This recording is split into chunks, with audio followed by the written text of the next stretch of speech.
Welcome back to the Alec ETC channel. Today I'm going to talk about how to start a real estate photography business in 2023. If you've been wanting to get into real estate photography or you've been looking for a new side hustle to try, I hope this video can give you some guidance on any questions that you have about real estate photography. The first thing you need to invest in is a camera and a tripod. A good starting camera that I would go with is the Canon T6. I still use this camera till this day because it's easy to use and it takes great real estate photos for such an entry-level camera. The Canon T6 comes in at $300 brand new. You can find it for about $150 used. A good starting lens to pair with this camera that I would recommend is the Canon 10 to 18mm lens. This is going to allow you to get those wide-angle shots that every realtor wants for their listing. This lens comes in at $300 brand new, but I got mine for $150 off of eBay. And as far as the tripod, I recommend you go with the newer 77-inch tripod. When I first started real estate photography, I used this $20 Amazon Basics tripod. Now, I'm not saying this tripod is terrible, but the newer 77-inch tripod definitely is more durable and has way more features than the Amazon Basics one. I still use this one as my main tripod, and I recommend this to anyone that's just starting out. This tripod comes in at $80 brand new on Amazon. You can probably find it for about $50 used. If you want to learn more about the gear that I personally use, I'll have that video linked above right now in the bubble, and I'll also have it linked in the description. Now that you have your camera and tripod, the next step is to start practicing. The best place to start practicing real estate photography is in your own home. Go around your house and take pictures of every room and also the outside as well. The more you practice and get comfortable taking photos of your own home, the more confidence you'll gain for other homes in the future. Once you're satisfied and comfortable with taking pictures of your own home, ask relatives or friends if you can take pictures of their homes. This is a great way to get more practice in, and it's going to allow you to build up your portfolio. Having a great portfolio shows your clients that you know what you're doing when it comes to your job as a real estate photographer. When you're first starting out, it doesn't have to look over the top or be super professional. It just has to be presentable to the realtor. I personally use Adobe Portfolio because it's super user friendly and it's also free to use. You can choose from a variety of custom templates that are already there made for you. All you have to do is start adding your photos in and customize the template to your liking.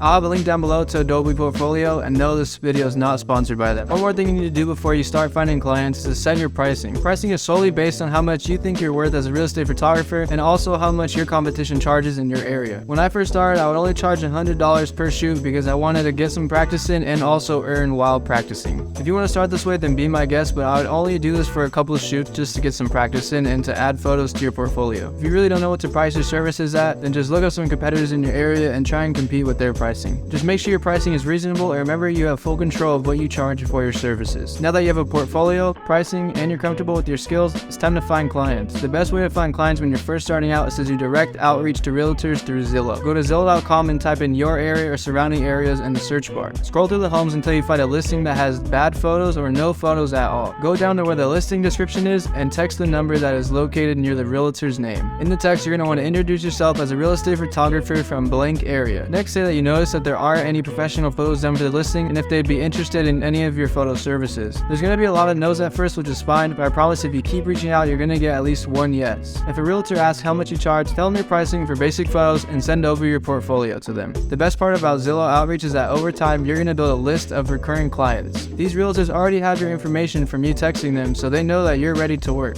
Being available to your clients is going to allow you to build a relationship with them, and in the future, they may refer you to other realtors, which is the best way to find clients for your business. Before I close out the video, I just wanted to briefly talk about some tips that I would recommend when starting real estate photography. Number one would be to start an Instagram account for your real estate photography business. Social media is huge in the real estate space now, and starting an Instagram and posting your work is a great way to find new clients. Number two would be to invest your money into other services to offer. Use the money from your first couple of paid shoots to invest into gear such as a 360 camera for virtual tours or a drone for aerial shots. Offering a variety of services is going to allow you to expand your earnings and build a better client list. And the last tip I have is to be okay with not working. There are some weeks where I'm fully booked and there are weeks where I only do one shoot out of the whole week. Some months will be slower than others, and that's why you need to have another income stream when starting in real estate photography. Also, make sure to take time for yourself as well. If you're feeling overwhelmed, there's nothing wrong with taking a day to just do outreach only and to rest your mind for the day. If you guys found any of the information in this video helpful, consider subscribing down below to the channel. I focus on real estate photography, my own life, and ways to make money on your own. Make sure to also check out my links in the description, such as my Amazon storefront, which is going to take you to all my real estate photography gear that I use in 2023. And you'll also find my TikTok link where I post lifestyle content and finance tips. Thank you for tuning in to the Alec ETC channel, and I'll catch you guys in the next video.